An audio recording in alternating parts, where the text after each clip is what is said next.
C'est un procès très attendu qui s'ouvre cet après-midi, celui de la mort de Zied et Bouna, les deux adolescents morts électrocutés il y a 10 ans sur un site EDF à Clichy-sous-Bois où ils s'étaient cachés pour échapper à des policiers. 2 policiers comparaissent pour non-assistance à personne en danger à Rennes où le procès a été dépaysé. Aurélie Janssen, Adriano et Arnaud Etcheverry.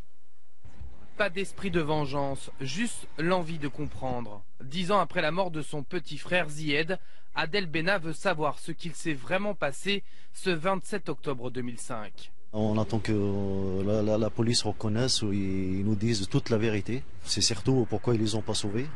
C'est surtout pourquoi ils n'ont pas appelé les secours. Cet après-midi, Adel fera face pour la première fois à 2 policiers qui devront répondre de non-assistance à personne en danger. L'une était standardiste au commissariat de Livry-Gargan. L'autre était sur le terrain ce soir-là dans la fameuse course-poursuite avec Zied et Bouna. Quelques minutes avant la mort accidentelle des 2 adolescents dans ce transformateur EDF, le fonctionnaire lance dans un appel radio ce message qui sera au cœur du procès. S'ils rentrent sur le site EDF, je ne donne pas cher de leur peau. Le fonctionnaire a toujours dit qu'il ne savait pas que les 2 jeunes étaient entrés dans le transformateur.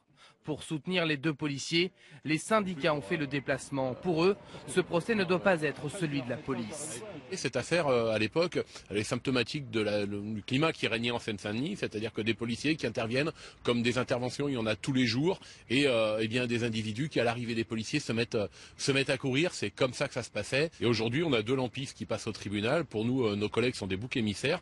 La mort des 2 adolescents avait à l'époque enflammé les banlieues. 21 jours d'émeute qui avaient mis en lumière le fossé entre la police et certains jeunes des quartiers.